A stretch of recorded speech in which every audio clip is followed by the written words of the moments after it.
자기를 그리스도에서 하도록 가장하는 자들이니라. 이것이 이상한 일이 아니라 사단도 자기를 광명의 천사로 가장하나니 그러므로 사단의 일꾼들도 자기를 의의 일꾼으로 가장하는 것이 또한 대단한 일이 아니니라. 그들의 마지막은 그 행위대로 되리라. 아멘. 이단 연구소 대표로 섬기시는 유일한 목사님 나오셔서 거짓 선지자를 주의하라는 말씀 전하시겠습니다.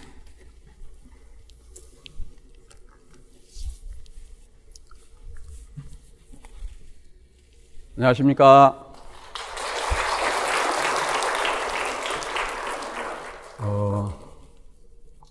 여기 초청해 주셔서 하나님께 영광을 돌리고 또 당회장 목사님께 감사를 드립니다. 또 서영께 또 감사를 드리고요. 우리 당회장 목사님은 저희 은사님이어서 또 뜻이 깊습니다. 오늘 저는 신천지 출신이에요. 한 20년 동안 있었기 때문에 신천지에 대해서 너무나 잘 압니다.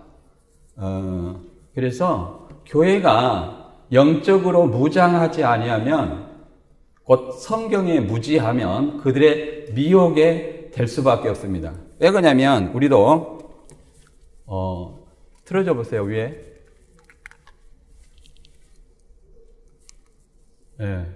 여기 나와 있듯이 사단도 자기를 광명의 천사로 가장하고 그의 일꾼들도 그리스도의 일꾼으로 가장하는 거예요. 얼굴에 이단, 신천지, 안상호 하나님 이렇게 써져 있는 것이 아니에요.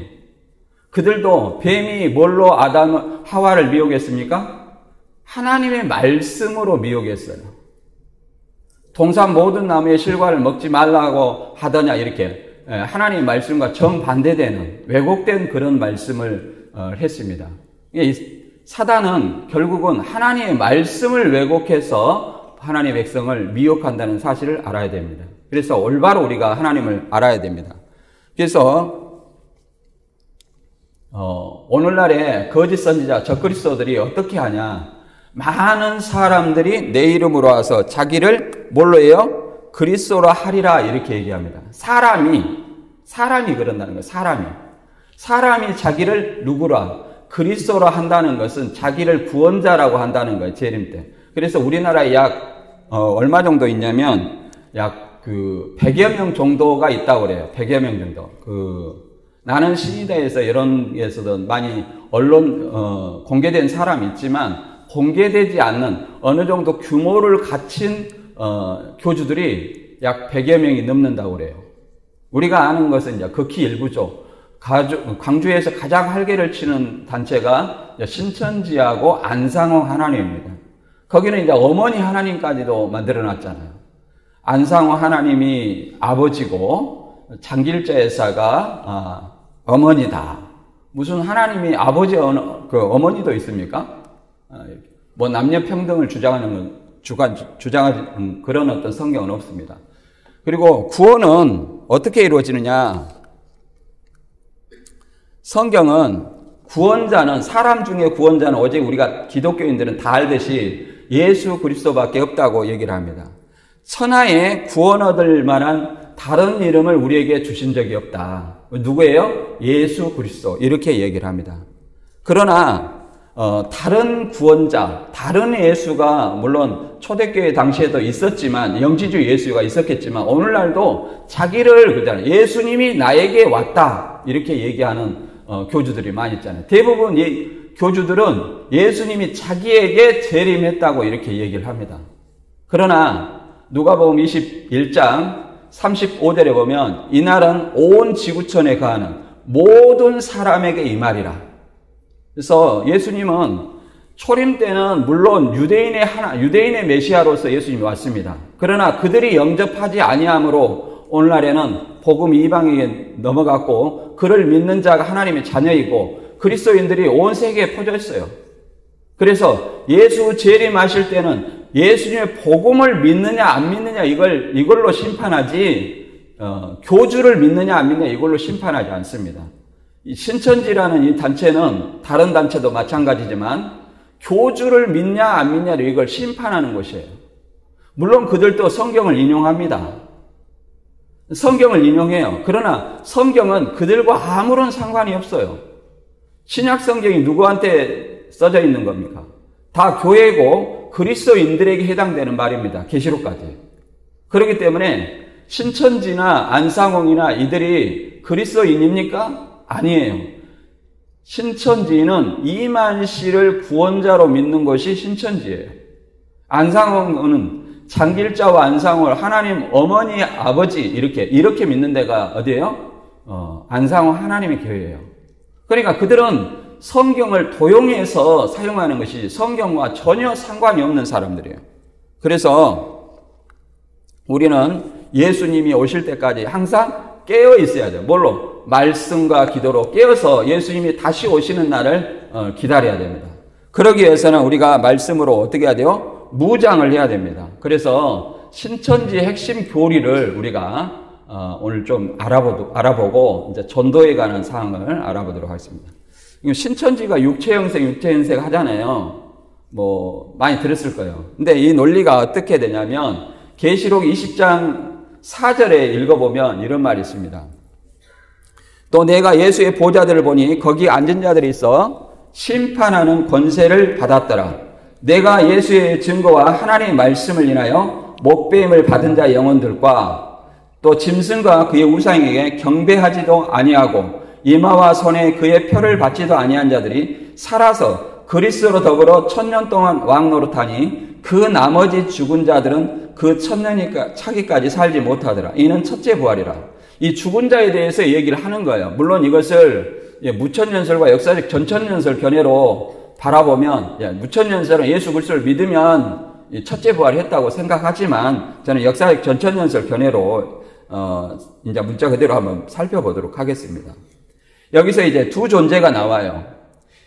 목배임을 받은 자의 영혼들이 있어요. 이 존재와 짐승과 우상에게 경배하지 아니하고 이마와 손에 그의 표를 받지 아니냐들이 살아서 그러니까 이 살아있는 자들 짐승과 우상은 거짓 목자다. 그러면 거짓 목자는 누구냐? 기독교 목사들이다. 기독교 목사에게 경배하지 않는 자는 어디로 와야 돼요? 신천지다. 그러니까 신천지의 14만 4천 명 이 사람들이 뭐예요? 살아있는 육신이 살아있는 자들이다. 이렇게 얘기를 하는 거예요. 그러나 이거는 번역상에 좀 오해가 있는 말이에요. 그러나 문맥상을 잘 보면 이는 첫째 부활이다. 그 다음에 나머지 죽은 자들은 그러면 그 앞에가 어떤 자들을 얘기하는 겁니까? 죽은 자들을 얘기하는 거예요. 어떻게 죽은 자들? 목배임을 당해서 죽은 자들. 근데 왜 죽었느냐? 짐승과 우상에게 경배하지 않았기 때문에. 그러면 짐승과 우상이라는 것은 어떤 존재냐? 나중에 이제 당회장 목사님한테 배우시고요. 하나님이 아닌 존재가 자기에게, 경배라는 말은 하나님에게만 하는 것이 경배죠. 근데 하나님이 아닌 존재가 자기를 주와 하나님으로 고백하게 하는 거예요. 그의 신상을 세워놓고. 그것이 뭐예요? 짐승과 우상에 경배한다는 겁니다. 그 경배한 자에게 뭘 줘요? 표를 주는 거예요. 그 표를 그리스도인들은 받아야 돼요, 안 받아야 돼요? 짐승과 우상에 경배해야 됩니까? 안 해야 되죠. 안 하면 죽는 거예요. 그래서 목배임을 당했다 이렇게 표현하는 겁니다. 그래서 이들이 죽었기 때문에 다시 살아서는 그냥 살아있는 자를 얘기하는 것이 아니라 다시 살아나서 부활을 얘기하는 거예요. 그래서 이는 첫째 부활이라고 얘기합니다. 살아나는 거예요. 다시 살아나는 거예요. 이걸 얘기를 하는 겁니다. 근데 신천지는 이것을 순교의 영혼 14만 4천이 있고 그 다음에 이미 대기하고 있어요. 84년 3월 14일부터. 그 다음에 이 땅에 14만 4천이 입맞은, 계시록 7장에 이제 입맞은 자들이 14만 4천이 있으면 이 순교영이 이렇게 신천지인들 입맞은 14만 4천에게 신일합의를 해서 육체형생 한다 이렇게 가르치는 겁니다. 그리고 이런 일이 있고 난 후에 뭐가 몰려오냐면 셀 수 없는 흰옷 입은 무리가 전 세계 지구촌에서 이렇게 몰려온다 얘기를 하는 겁니다. 이거는 어떤 모순이 있냐면 예수님이 재림하면 예수님의 믿는 사람을 구속하겠어요? 아니면 예수님이 다시 교주를 들어가지고 교주 믿는 사람을 다시 양육해가지고 그 사람들에게 뭐 영생을 준다 이렇게 얘기하겠어요? 예수님 오면 그 즉시 영생과 영벌로 갈라져요. 교주한테 교주를 통해서 다시 구원받으라는 얘기가 아니에요. 성경에는 한 사람에게 온다는 말이 어디에도 없습니다. 그리고 이 교리의 모순점이 이미 신천지는 한 30만 정도가 돼요. 그러면 14만 4천이 넘었죠. 그러니까 이렇게 얘기합니다. 흰무리를 전도해라 이렇게 얘기합니다. 그럼 흰무리를 자기들이 센터 신학원에서 가르칠 때 어떻게 가르치냐면 흰무리는 14만 4천 인치고 신일라빌 후 육체영생한 후에 육체영생하는 것을 보고 전 세계에서 몰려오는 존재다 이렇게 얘기해요. 몰려오는 존재다. 그런데 전도를 하면 몰려오는 겁니까? 이렇게 몰려오니까 수를 셀 수 있어요, 없어요? 전도를 하면 수를 셀 수 있죠. 근데 몰려오면 이제 셀 수 없다는 거예요. 근데 여기는 셀 수 없는 물인데 지금 전도를 하면서 몰려온다 이렇게 스스로 세뇌를 시키는 거예요. 말을 바꾸고 있는 거죠. 그 다음에 육체 영생도 이제 흰무리도 이렇게 한다고 얘기합니다. 왜 그러냐면 1만 2천씩 14만 4천이에요. 계시록 7장에 보면 1만 2천씩. 그러니까 광주나 대전이나 과천 이쪽이가 1만 2천이 다른 지파보다 빨리 됐어요. 빨리 되니까 어떻게 되냐면 1만 2천 다음에 온 사람들이 우리는 다른 지파보다 먼저 왔는데 우리는 1만 2천 넘어서 왔잖아요. 그럼 우리는 먼저 와서 육체형생도 못하고 죽도록 고생하고 뭐냐 이런 어떤 불만이 생기죠. 왜 그러냐면 그전에는 이 사람들은 나무의 수완과 같다고 얘기해놨어요. 나무의 수완. 200년도 살고 300년도 살고 뭐 500년도 살고 이렇게 나무의 수완과 같다 그랬어요. 그런데 이만희 씨가 그런 불만이 나오자 흰무리도 셀 수 없는 흰옷 입은 큰 무리도 육체형생 한다 이렇게 말한 거예요. 그러니까 흰무리가 육체형생 하려면 14만 4천은 순교자 영혼이 와서 육체형생을 하는데 그럼 흰무리는 무엇이 와서 영생을 하냐 이 말이에요. 그 존재가 없는 거예요. 그리고 14만 4천만 인친다겠는데 인친다는 것은 센터에서 이렇게 말씀을 교육해가지고 계시록 시험 봐가지고 90점 넘은 것을 인 맞았다고 얘기를 하는 겁니다. 인이란 건 도장이에요. 도장이에요. 그런데 계시록 지금 20만 30만을 교육하면서 계속 센터에서 인 맞는 시험을 해요. 그러면 흰무리가 인 맞는다는 말이 있어요 없어요? 없습니다. 근데 왜 흰무리를 흰옷 입은 큰 무리를 인치냐 이 말이죠. 또 그런 모순이 드러나게 됩니다. 계시록 7장 한번 볼까요? 성경에 있습니다. 계시록을 잘 안 보시면 이제 모르겠지만 계시록 7장 3절과 4절에 보면 우리가 우리 하나님의 종들의 이마인치까지 땅이나 바다나 나무나 해하지 말라 하더라. 내가 입맞은 자의 수를 들으니 이스라엘 자손의 각 지파 중에서 입맞은 자들이 14만 4천이니 이렇게 얘기합니다. 뭐 세대주의자들은 이것을 이스라엘로 봐요. 문자적인 이스라엘. 그러나 신약에서 유대인이다, 이스라엘이다, 아브라함의 후손은 로마서나 갈라디아에서 보면 다 누구를 얘기하냐면 그리스도를 얘기해요. 그리스도인을 뭐라고 말하냐면 유대인, 이면적 유대인, 영적 이스라엘, 그 다음에 아브라함, 그리스도를 믿으면 아브라함의 후손이라고 이렇게 얘기합니다. 그래서 입맞은다. 그러면 입맞은 이스라엘이잖아요. 그럼 입맞은 것이 뭐냐면 하나님의 인이에요. 그럼 하나님의 도장을 받았다는 거죠. 도장이라는 것은 하나님의 소유를 나타내는 표시예요. 그럼 어떤 사람을 하나님의 소유로 말할 것이냐? 에베소 1장 13절에 이렇게 말합니다. 그 안에서 너희도 진리의 말씀 곧 너희의 구원의 복음을 듣고 그 안에서 또한 믿어 약속의 성령으로 인치심을 받았으니 과거형이죠. 자, 진리의 말씀이 뭐예요? 구원의 복음입니다. 여러분 복음을 믿어야 안 믿어요? 다 믿으니까 여기 서영교회에 앉아있죠. 그러면 입 맞은 겁니까? 안 맞은 겁니까? 맞았는지 안 맞았는지 모르시는데 적어도 에베소에서는 다 맞았다고 얘기를 합니다. 인을 맞았으니 뭐냐면 복음을 듣고 믿어 인치심을 받았으니 그러잖아요. 그러니까 복음을 듣고 믿는 사람들은 그리스도인이죠. 그리스도인들은 이미 인 맞은 존재들이에요. 새로 이 신천지 가고 이만희 말 듣고 센터에서, 신학원에서, 센터에서 계시록 시험 봐가지고 90점 안 맞아도 이미 하나님의 자녀로 인맞은 자들이다. 이해되십니까? 그 다음 고린도 후서에서는 또 이렇게 말하고 있어요. 저가 또한 우리에게 인치시고 보증으로 성령을 우리 마음에 주셨느니라. 여기도 과거형이죠. 저 고린도 교인들은 이미 인도받고 뭘 받았어요? 성령을 마음에 받았다고 얘기를 합니다. 성령을 마음에 받았다.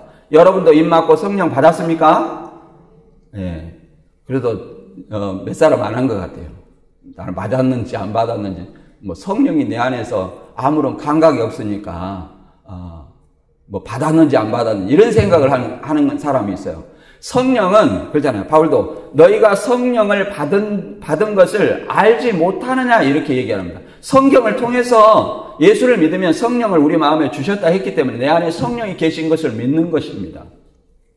그래서 이 입맞은 자들은 입맞은 이스라엘 12지파 14만 4천은 그리스도인을 상징하는 존재다. 상징하는 존재다. 이렇게 이해를 하면 되겠고요. 그 다음에 이 일 후를 우리는 환상의 전환, 환상 계시의 순서로 봐요.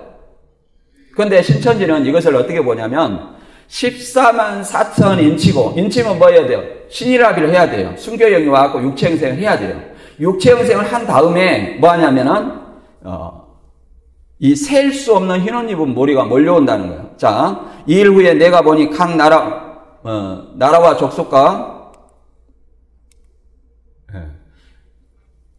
족속과 백성과 방언에서 아무라도 능히 셀 수 없는 큰 무리가 흰옷을 입고 손에 종려가지를 들고 보좌 앞과 어린 양 앞에 있어서 큰 소리 외쳐 가로되 구원하심이 보좌에 앉으신 우리 하나님과 어린 양에 있도다. 이렇게 얘기합니다. 그러니까 보좌 앞에 왔다는 것은 이미 이들이 주 안에서 죽은 자들을 상징하는 존재다. 이렇게 얘기할 수 있습니다. 그리고 흰옷을 입은 자들은 계시록 6장 9절에도 순교자들에게 흰 두루마리를 주는 거예요. 그리고 계시록 3장 4절 5절에도 이기는 자에게 흰옷을 준다. 그러면 흰옷을 우리 지상에 있는 사람들은 계속 옷을 빨아 입어야 돼요. 계시록 22장 14절에 두 옷을 빨아 입어야 돼요. 그러나 이미 흰옷으로 입은 자들은 이 천상교회의 성도들이라고 말할 수 있습니다. 주 안에서 죽은 자들이 뭐예요? 천상교회 성도라고 말할 수 있습니다. 그래서 우리는 이걸 분별해야 돼요. 이렇게 순서대로 얘기를 하는 자들은 예수님의 재림하실 때 영생과 영벌을 안 믿는 거예요. 예수님이 재림할 때 즉각적으로 영생과 영벌이 갈라진다는 사실을 알아야 돼요. 더 이상 기회는 없어요. 예수님 재림해가지고 뭐 누구 교주한테 온다? 성경이 없어요. 근거가. 그래서 예수님 오면 즉각적으로 심판과 구원, 영생과 영벌로 갈라진다. 교주한테 와서 또 교주를 믿어라. 그러면 뭐 교주를 믿어가지고 계시록 90점 맞으면 뭐 영생 시켜주다. 이게 아니에요. 그리고 성경에는 육체 영생이 없습니다. 부활체로 영생하는 거예요. 부활체.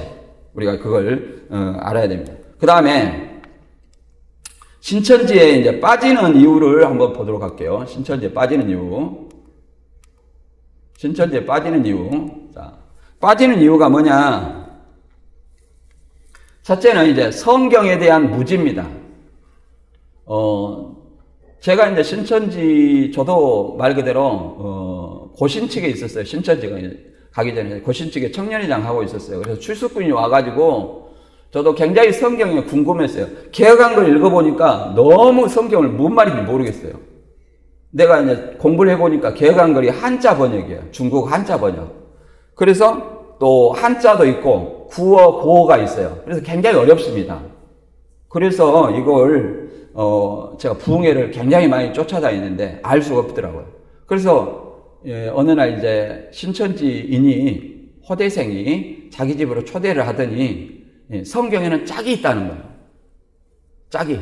그래서 나무가 춤을 추고 이 나무가 뭔지 아냐? 어떻게 나무가 춤을 추겠느냐? 나무가 답이 있다. 그리고 이사야 34장 16절에 이것들이 하나도 빠진 것이 없고 하나도 짝이 없는 것이 없다. 이 성경 안에 다 답이 있다는 거예요.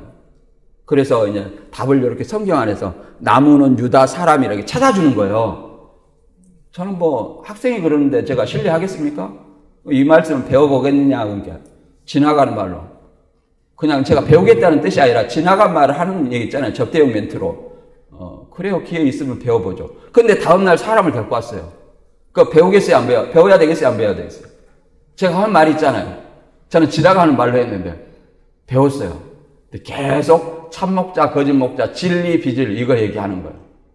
뭘로? 비유풀이라는 것이 다른 것이 아니라 성경에 있는 비유풀이가 아니에요. 그냥 낱말 짜맞추기예요.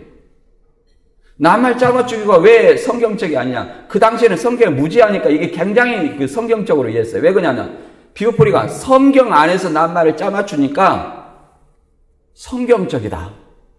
비유풀이가 세상의 이치를 설명해요. 이치를 설명해갖고 거기에 맞는 구절을 짜맞춰요. 그러니까 야 너무 이치적이다.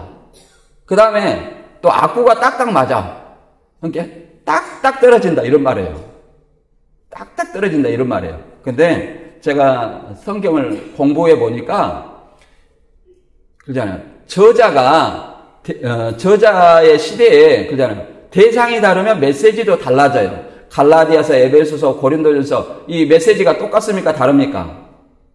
대상이 달라지니까 메시지가 달라지죠. 근데 그것을 갖다가 예를 들어서 구약도 마찬가지입니다. 이것을 여기서 한 구절 저기서 한 구절 하면 누구의 의도가 드러나냐면 저자의 의도가 드러나는 것이 아니라 짜 맞춘 사람의 의도가 드러나는 거예요. 이게 성경을 왜곡하는 거예요. 그게 딱딱 맞는 것이 아니라 딱딱 틀린 거예요. 딱딱 틀린 거예요. 알고 보니까. 그래서 야 신기하다. 딱딱 맞네. 그런 사람 멀리 하십시오. 딱딱 안 맞아요. 딱딱 안 맞으니까 조심하시고. 그 다음에 체계적이라고 얘기합니다. 체계적.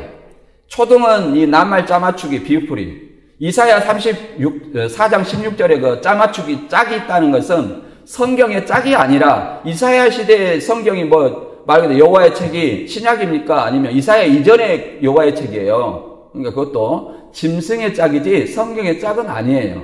그것도 잘못된 거고. 그 다음에 중등은 이제 장공부를 합니다.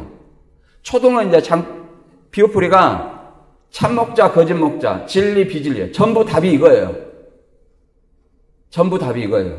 그 다음에 고등은 뭐냐? 계시록을 얘기합니다. 그래 이렇게 해가지고 요즘에 일주일에 3번 해가지고 7개월을 배워요. 한 번 배울 때 한 3시간 정도 배웁니다. 3시간 정도. 여러분 교회 다니는 사람들 3시간 공부하라고 하면 목사님 시간을 쉬어야죠. 왜 그렇게 계속해요? 이렇게 하다 맙니다. 그러잖아요. 아이고 지루해서 나는 못 듣겠네 하고 나가본 사람들 많이 있죠. 근데 신천지는 이렇게 3시간씩 해가지고 7개월 동안 8개월 동안 하고 2번 한 사람들은 1년도 하고 그래요. 그래가지고 계시록 시험을 90점 맞게 됩니다. 물론 면허시험처럼 문제와 답을 다 주고 마치게 합니다. 그 사람 대부분 다 90점 이상 맞아요. 그런 사람을 임 맞았다 얘기를 합니다.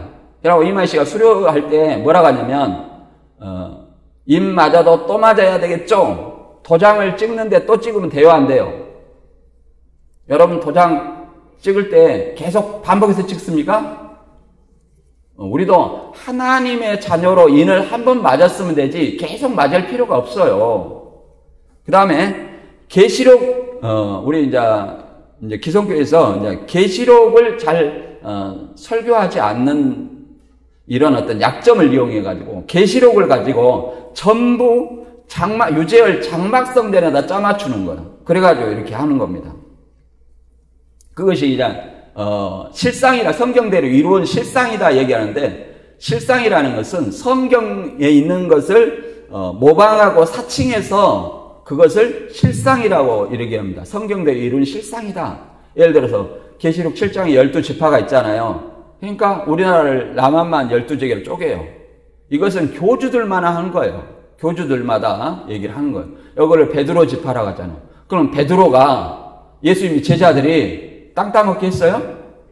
아니면 복음을 믿는 믿음을 분별할 수 있습니까? 혈통이 아닌데 어떻게 분별해요? 그럼 이만희 믿음을 분별할 수 있나요?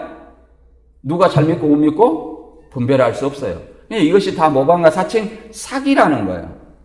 그리고 이제 기성교회의 이제 부도덕인 측면을 강조를 합니다. 그러니까 교회에서 불만 나타내는 사람 잘 봐가지고 그 사람들 목사님 뭐 설교가 시원찮지? 목사님이 좀 안 좋지? 뭐 하면서 계속 이렇게 부각을 합니다. 거기에 그렇지 하면 이제 넘어가는 거예요. 그렇지. 이런 것들을 조심해야 되고, 그 다음에 여기 보면 뭐예요?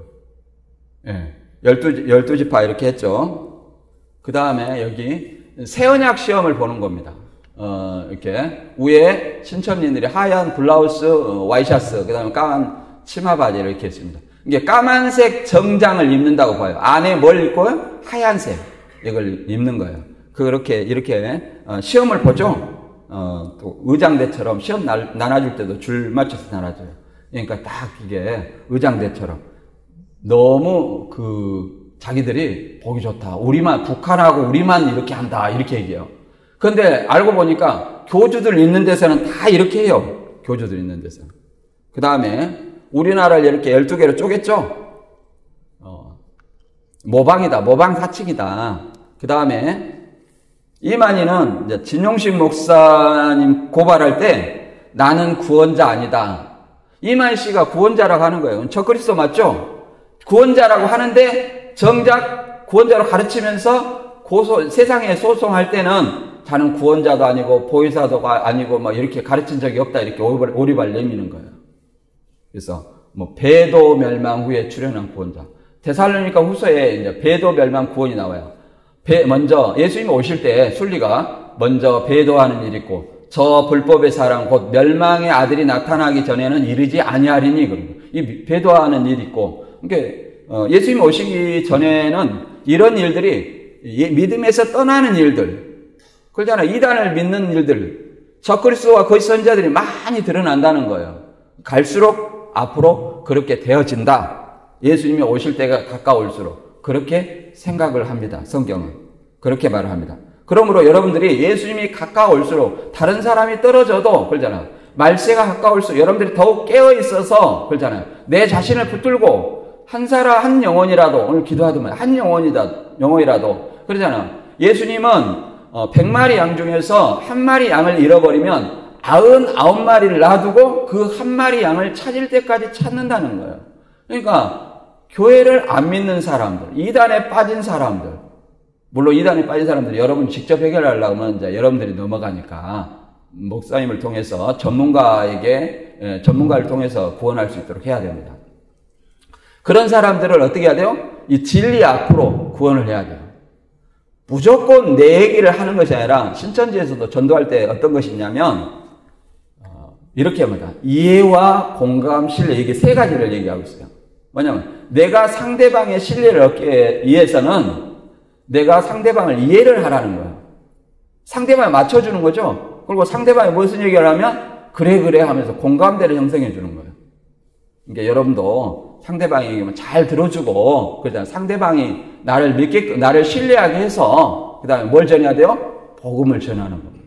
복음을. 그렇게 해서 복음을 전해서 진짜 한 영혼이라도 구원하는 여러분이 되시길 바랍니다. 그 다음에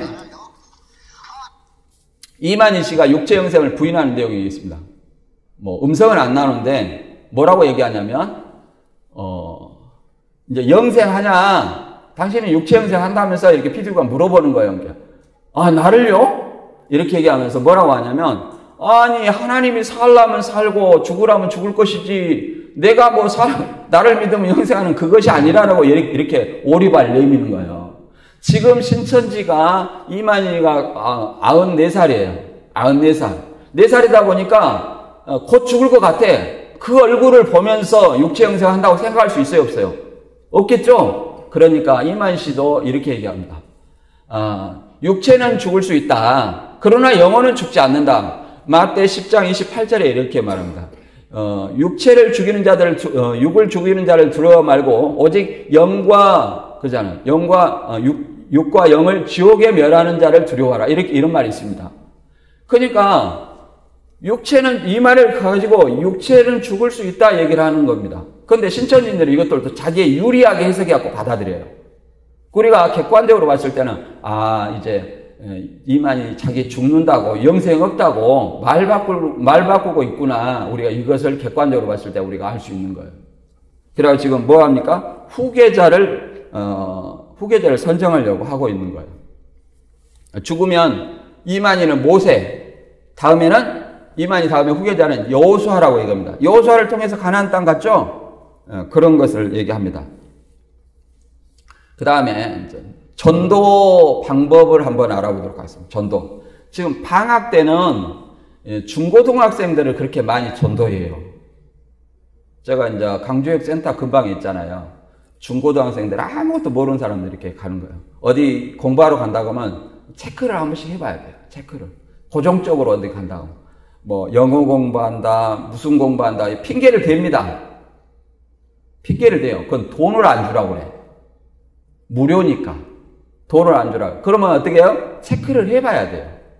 내 아들은, 내 딸은 절대 그렇지 않을 것이다. 이게 아니라 반드시 체크를 해봐야 돼요.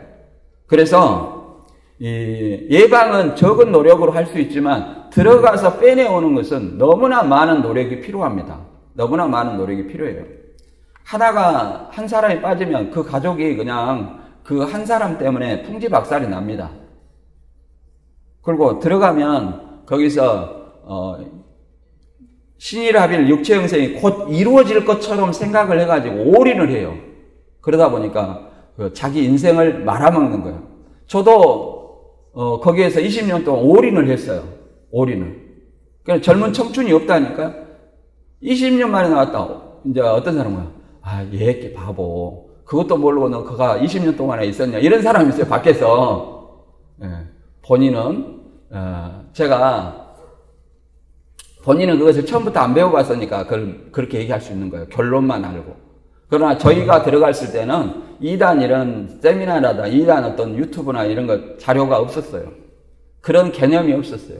전단지 뿌리면 100명, 150명이 와가지고 한 60%, 70%가 다 신천지로 갔어요. 그만큼 성경에 궁금한 사람들이 많았던 것 같아요. 자, 보면 어떻게 냐면 이 사람들은 조사할 때 철저한 사전조사를 합니다. 인적사항, 관심사, 환경 이런 것들 철저한 사전조사를 해요. 환경이라는 것은 주변에 목사님이나 장로님이 있는가, 신앙이 열심히 있는 사람이 있는가, 그 다음에 그 사람의 관심사가 뭔가 이런 걸 다 해요. 영어를 좋아한다. 그 사람의 맞춤형 교육을 합니다.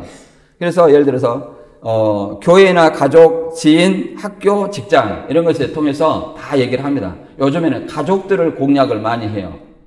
가족들을 드러내놓고 하는 경우도 있고 숨기고 하는 경우도 있고 이미 신천지라고 오픈이 된 사람들은 이제 드러내놓고 대놓고 합니다. 대놓고. 그리고 이제 대상자를 사전조사하고 대상자를 파악했으면 이제 섭외 과정이라는 것이 친분 과정이라고 말할 수 있습니다. 친분 과정. 자, 학교나 전시회, 영화 이런 거 보기도 하고 철저히 상대방한테 맞춰줘요. 그 다음에 대학생들 인문학 교육. 그래갖고 인문학 교육한다고 하고 성경 교육하고 그 다음에 성격 개조. 그 사람에 맞춰서 이렇게 하는 겁니다. 그 다음에 심리 상담. 그 다음에 주부들은 유태인 교육법. 그 다음에 토론회, 세미나 이런 것들을 통해서 토론회, 세미나 가면 각본대로 움직이는 거예요. 신천지가 그래도 괜찮은 곳이구나 이런 결론이 나오게 돼 있어요. 그 질문자 이렇게 지적해갖고 이렇게 세우잖아요. 질문자 질문하라고 다 각본대로 하는 거예요. 각본대로. 그 다음에 이제 여기서 넘어가면 카페나 이런 데서 우연한 만남을 통해서 교사를 소개합니다. 교사. 어쩐 일이세요? 나 여기 한 일로 왔어. 그럼 볼일 보고 가면 되는데 꼭 그 자리에 앉아요. 카페 그 자리에 앉아. 그래갖고 마치 이분이 인문학 강사야. 인사해. 해가지고 약속 있어 왔다는 사람이 거기서 계속 얘기하고 있는 거예요. 그 대상자하고. 비정상적이죠? 근데 그게 듣고 있는 거예요. 그러니까 안면을 텄잖아요. 그래가지고 이제 인문학을 배워보자 그러면 자기 때문에 그냥 나 아는 사람과 또 새로 교사가 나를 무료로 가르쳐 준다고 해요. 부담이 돼요, 안 돼요? 부담이 되죠? 그러니까 이 성김이라는 바람잡이를 또 마치 진도가 같은 사람 있다 이라고 한 사람 더 끼워 넣어요. 그 다음에 이 사람이 의심이 많으면 한 사람 더 이렇게 끼워 넣습니다. 그래가지고 철저히 이 사람에게 맞춰줘요. 그다음 2단이라도 안 넘어가고 말씀을 공부해야 되고 뭐 이런 어느 정도 너 2단이야 이렇게 얘기해도 신천지가 2단이야 너 배우는 거 2단이야 이렇게 해도 안 넘어갈 정도 되면 어디로 가냐면 이제 1개월에서 2개월 정도 공부를 하고 나서 센터로 가는 거예요. 센터로 인계합니다. 센터로 인계할 때 누가 떨어지냐면 교사가 떨어져요. 교사가 떨어지고 인도자와 성김이가 이 대상자하고 이 3명이 센터로 갑니다. 그러니까 센터에는 사람이 우글우글해. 3분의 2가 신천지예요. 그리고 옆 사람하고 말 걸지 말아라. 그 다음에 강사 전도사라는 호칭을 써요. 옛날에는 목사라는 호칭을 안 썼는데 요즘에는 위장교회가 많이 있기 때문에 목사라는 호칭을 씁니다. 그리고 위장교회도 장로교 간판을 달아놓고 하니까 교회에 옮길 때 잘 알아봐야 돼요. 그런데 간판으로 이제는 알 수 없어요. 가르치는 내용이 뭔지 항상 담임 목사님이나 이런 물어봐야 돼요. 그냥 워낙 이 신천지나 이런 위장교회가 많이 있기 때문에 간판을 달고 조심해야 됩니다. 그 다음에 개혁한 글을 꼭 쓴다. 그래갖고 낱말 짜맞추기를 해. 그래서 비유풀이라고 하면서 그 다음에 성경과 노트를 보관해요. 그 다음에 이런 것들은 이런 특징이 있을 때 어디라는 거예요? 신천지다. 네. 성경 공부를 안 하면 되죠. 안 하면 되는데 문제는 하는 사람이 있어요. 왜 그러냐면 특히 이제 젊은 사람들 중에 호기심이 그냥 지적 호기심이 2단보다 더 크면 배우는 겁니다. 지적 호기심이. 근데 요즘에는 목사님한테도 물어봐도 되고요. 유튜브에 이제 인증받은 유튜브에 그런 교육 해놓은 것들이 많이 있어요. 충분히 목사님을 통해서 의견을 받아봐가지고 공부를 하면 됩니다. 드러내려서 전도하는 방법, 나 사실 신천지야 이렇게 해가면서 선입견 없이 들어보고 판단해 줬으면 좋겠어. 그래가지고 네가 잘못됐다고 하면 내가 나올게. 그러면 빼내려는 욕심으로 자기가 전문가한테 의뢰하지 않고 들어보는 거예요. 그래, 맞네? 성경적이다. 이제 딱딱 맞네? 이렇게 말이 나온다는 거예요. 점점 들어보니까. 그래서 어디로 가는 거예요? 어느새 보니까 저기에 있어요. 아버님이, 부모님이 내 딸 내가 한번 들어봐야 되겠다. 이놈 사기꾼들 하면서 욕하면서 들었어요. 근데 빠지는 거예요. 그래 넘어간다는 거예요. 왜? 분별력이 없으니까. 그 다음에 감추고 전도하는 방법이 없습니다. 직장이나 학교 각종 모임에서 대상자를 선정하고 몇 개월 동안 사귀고 친밀해지면 사실 신천지는 아니라 하고 신천지를 오히려 공격을 해요. 신천지와 같은 이단이 있으니까 우리가 뭐 해야 된다? 성경 공부를 해야 된다. 그래야 우리가 분별하지 않느냐 이렇게 얘기를 하는 겁니다. 신천지와 같은 이단들이 있으니까 이렇게 얘기를 하는 겁니다. 여기 보면 몇 가지 사실이 있는데, 자, 우연한 만남, 지나치게 잘해줘요. 그 다음에 종교나 성경 이야기로 흐르면 야, 신천지구나 이렇게 딱 그 느낌을 받아야 됩니다. 그래가지고 바로 이 목사님한테 얘기를 해서 그걸 전문가를 통해서 대체하든지 아니면 끊어내든지 바로 그렇게 해야 됩니다. 강의하는데 들어보고 피드백해 줄 수 있어? 이렇게 젊은 사람들. 이런 것도 있고요. 수강하는데 강의 영상 10번만 들어줄래? 이렇게. 동정심을 유발해. 옛날에는 학원 알바, 1시간당 2만원 이렇게 하고 들어주라는 거예요. 그러면 3시간이면 뭐예요? 6만원. 이런 식으로 해가지고 몇 번만 들어주면 된다. 한 달만 들어주면 된다. 한 달 들어가지고 듣다 보니까, 듣고 노트에 적다 보니까, 이게 맞는 얘기가 안 돼요. 그래갖고, 한 달 듣고 테스트를 해요. 어때? 맞는 말 같아? 예, 맞는 말 같아요. 그럼, 야, 돈 받지 말고 들어. 이렇게 얘기가 됩니다. 그래갖고 전도가 하는 거예요. 그 다음에 개인정보 요구형, 각종 설문지, 무료 심리. 공짜 좋아하면 안 돼요. 이 세상에 공짜는 없어요. 공짜 좋아하면, 공짜로 누가 상식으로 생각해보세요. 어떤 사람이 공짜로 나에게 출장 와갖고 교육을 해주겠습니까? 다 학원 차려놓고 돈 받고 가르치는데. 비상식적이잖아요. 이게 공짜로 뭐 해준다고 하면, 공짜 얼른 먹다가 체합니다. 절대 공짜를 좋아하면 안 된다.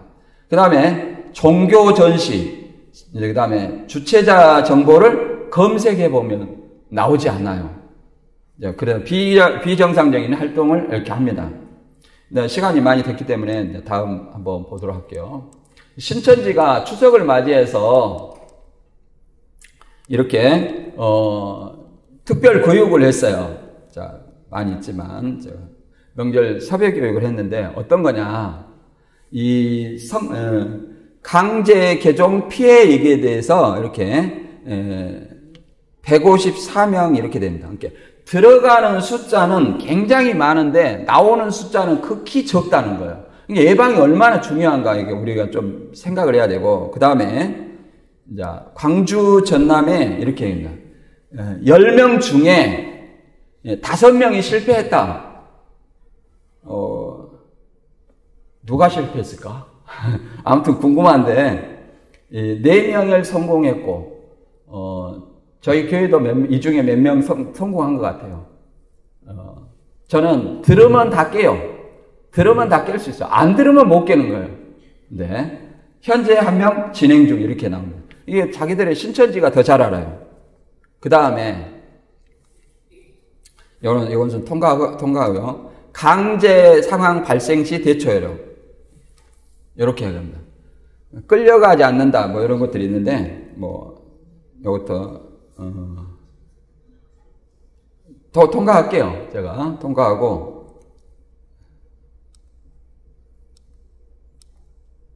여기 보면 개종교육 승리 사례, 경찰이 찾아와서는 계속되는 실랑이로 돌아가 버린 상황, 이렇게 부모하고 이렇게 삭발하고 뭐 그런 어떤 것들을 이렇게 얘기를 합니다. 그래서 엄마 왜 잘났어? 삭발하니까 그렇게 한다고 해서 내 마음이 흔들리지 않아. 이런 교육을 시킨다는 거예요. 그냥 명절 전 행동 지침, 준비사항 및 행동 지침 이렇게 해가지고 뭐라 하냐면, 여기는 좀 봐볼게요. 부모님 휴대폰 확인. 그러니까 신천지가 있으면 집안에 스파이가 있다고 생각하면 돼요. 내가 잠잘 때 한번 검색해봐. 유일한 목사 8004 이렇게. 제가 전화번호가 6712-8004예요. 그러니까 이 전화번호를 검색해 본다는 거예요. 그 다음에 최근 통화 여부, 문자 내용, 그다음 나를 제외한 가족 카카오톡 단체 톡방 여부. 이걸 검색해 보라는 거예요. 스파이. 그러니까 신천지인이 있으면 가족의 내 집에 스파이가 있다 이렇게 생각하면 돼요. 명절 연휴를 앞둔 부모님 반응, 이상한 행동 반응. 평소와 달리 너 신천지 빨리 안 나와 이렇게 하다가 조용한 거예요. 갑자기 태도를 확 바꾸면 이게 뭔가 이상하구나, 누구한테 사주 받았구나 이렇게 생각한다는 거예요. 그다음 핍박자의 시간 확보. 핍박자는 가족을 얘기합니다. 지금까지 안 가던 가족여행을 가자고 한다. 그럼 또 이게 주의한다는 거예요. 자, 항상 보고합니다. 신천지 이제 추석에 발견 사례 이렇게 하고, 개종 목자를 마이 달링이 이렇게 저장해 뒀다는 거예요. 그래가지고 이걸 발견해가지고, 살았다는 거죠. 그 다음에, 7월 발견 사례. 무슨 순천 무슨 소장님 해가지고 이렇게 카톡이 이렇게 발견됐어요. 이게 지워야 돼요. 상담소하고 연락하면 항상 암송을 해야 돼요. 옛날에는 저장 안 하고 다 암송을 했잖아요. 그죠? 삐삐 시대나 이런 시대에 어떻게 했겠어요? 다 암송을 했죠, 번호를. 이렇게 암송을 해야 돼요. 지워버리고. 그 다음에 신변보호 요청서. 신천지는 자기 영상하고 신변보호 요청서를 작성해가지고 저기다가 맡겨둔 겁니다. 그러면 자기가 사라지면 찾으러 다녀요. 참 무서운 것이죠. 사명자 암송하고 개종교육 우려 인원이라는 것은 구조 문자 요청 보내놓기 이렇게 얘기해요. 가정폭력 당하고 있으니 혹시 휴대폰이 꺼지거나 연락이 닿지 않으면 경찰에 신고해서 저를 꼭 찾아주세요. 이렇게 얘기한다는 겁니다. 그 다음에 부주의란 자로 걸림 사례. 이게 대부분 이게 신천지인들이 자기 가족에 그러잖아요. 성경이나 노트를 두고 다니지 않아요. 그래서 철저히 이것도 휴대폰도 삭제하고 그러니까 가족들이 있으면 학생이나 이런 거 있으면 세심하게 살펴보고 휴대폰도 몰래 한 번씩 봐보고 그래야 돼요. 그리고 이상한 내용이 있는지 가방도 한 번씩 열어보고 그래야 됩니다. 그래서 성경 구절이라든가 뭐 이상한 어떤 것이 나오면 항상 살펴봐야 된다. 그 다음에 자료관리 이렇게 잘하라고 그러죠. 행동지침 여기 또 보면 명절 기간 중 특이사항 신속히 사명자에 보고. 신천지는 절대 감시입니다. 수시로 상시적으로 보고하고 보고받고 이 피드백을 이렇게 수시로 합니다. 그러니까 뭐 이렇게 합니다. 안전보육 매일 3번 보고하라. 10시, 3시, 9시. 그러면 우리는 어떻게 돼? 10시가 되면 누가 전화한 사람 있는가 봐봐야 돼. 3시에 또 전화한 사람 있는가 봐야 돼. 저녁 9시만 이 시간을 기억해야 돼요. 누가 이렇게 전화한가 가서 엿들어야 돼요.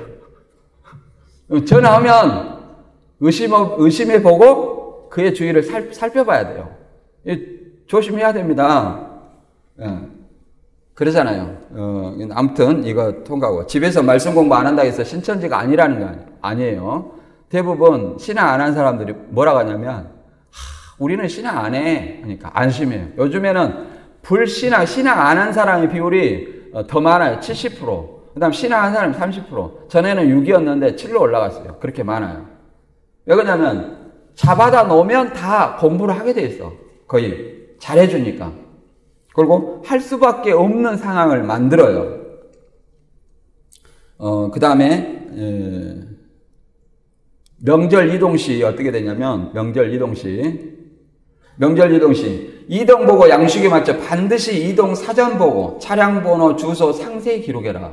그럼 이제 이걸 이렇게 해가지고 뭘 하냐면 섭외구라는 것이 있어요. 감시 미행을 합니다. 우리 집에도 뭐냐면은 전에는 제가 신천지 나왔고 굉장히 노이로제에 걸렸던 것이 이놈들이 계속 따라다녀. 그 다음에 내가 간 데마다 잠복에 있어요. 처음에는 그것에 굉장히 공포감을 느꼈어요. 공포감을. 그래갖고 몽둥이도 들고 다니고 그랬어요. 근데 한 3개월 정도 다니니까 내가 잘못한 것도 없는데 왜 이놈들한테 내가 두려움을 느껴야 되냐 이런 생각이 들더라고요. 그래서 마음을 바꾸니까 마음을 바꿨어요. 네가 따라다니면 네가 고생이지 내가 고생이냐? 그러잖아요. 근데 이렇게 생각하니까 마음이 편하더라고요. 그래가지고 그 다음부터는 꼭 둘씩 잠복을 해요. 시동 켜놓고 둘씩 남자나 여자 또는 남자 이런 식으로 둘씩 남자 청년 여자 청년 남자 이렇게 이런 식으로 둘씩 미행을 합니다. 감시하고 미행하고 잠복하고. 그러면 이제 제가 섭외부장한테 야 시동 꺼놓고 대기하라 그래. 더우면 더운 대로 추우면 추운 대로 있어야지 왜 스파이가 그렇게 그 시동을 켜놓고 다 드러나게 있냐. 내가 그렇게 얘기도 하고 그랬거든요. 근데 또 신천지에 그렇게 노이로제 걸린 사람들이 저한테 간혹 와요. 그러면 이런 사람들은 정신과 가도 해결이 안 돼요. 경찰 가도 해결이 됩니까? 안 됩니까? 증거 가져오라 그래요. 해결 안 됩니다. 예. 그런 사람 있으면 저한테 보내세요. 제가 해결합니다. 그 다음에 탑승 전 차량 정보, 차량 모델, 색상, 차량 번호 이런 걸 보고하라는 겁니다. 다 감시하고 뭐 하려고 그래요? 이동 중 60분 간격으로 현재 위치, 이동 상황을 사명자에게 수시 보고하라. 그러면 이제 60분 간격으로, 1시간 간격으로 누가 막 이렇게 가만히 있다가 또 이렇게 뭐예요? 카톡을 한다든가 막 문자를 주고받아. 그럼 너 뭐하냐? 이리 줘봐. 한번. 봐봐야 돼요. 아니, 이게 농담이 아니라 그래야 된다니까. 너 뭐하냐? 이렇게 휴대폰 이렇게 한번 줘봐라 봐봐야 된다니까요. 지금 완도에 가고 있어요. 이렇게 쓰고 있으면 너 신천지냐? 이렇게 말하지 말고 고민을 해봐야 돼. 너 신천지냐 하면 뭐예요? 아, 내가 들통났구나. 그러면 감시가 붙어요. 대부분 저한테 상담받으러 오신 분이 80% 90%가 너 신천지냐 해가지고 일판을 키워가지고 와요. 일판을 키워가지고 들통나면 평상시처럼 행동하고 주의 깊게 증거를 모아야 돼. 안 들키게. 증거를 모아갖고 저한테, 목사님을 통해서 저한테 와야 돼요. 증거를 모아가지고. 그냥 너 신천지냐? 부모니까 자식이 말 들을 것 같죠? 종교에 대해서는 절대 말 듣지 않습니다. 종교에 대해서는 절대 말 듣지 않아요. 그러니까 막 난리를 치고 어쩌게 한다고 해서 될 때 될 것이 아니다. 그러니까 조용히 안도에 갑니다. 보고를 이렇게 하는 것을 알았다. 뭔 장난하냐 하면서 이렇게 정신없는데 그런 쓸데없이 문자하지 말고 여행이나 즐겁게 가라 이렇게 하고 말아야지. 그다음 너 신천지냐 하면 된다고요? 안 된다고요? 안 된다. 지금 한다는 사람 몇 사람 있는 것 같아요. 절대 안 됩니다. 안 되고 증거를 모아가지고 이렇게 좀 대처해야 된다. 그 다음에 이제 갑작스러운 부모님이 이동을 하고자 하는데 어떻게 할까요? 뭐 이렇게 개종교육 얘기를 얘기합니다. 이거 통과할게요. 여기 보면 2월 갑자기 부모님이 자취집으로 찾아와 코로나 검사 받으러 가자고 데려왔다는 연락 후 실종했다. 그 다음에 7월 부모님이 외할아버지 다시 위독해졌다며 외가댁으로 이동해야 된다고 하였고 담당 구역장에 연락 남기고 이동 후 실종했다. 당하지 말고 연행에 대처라.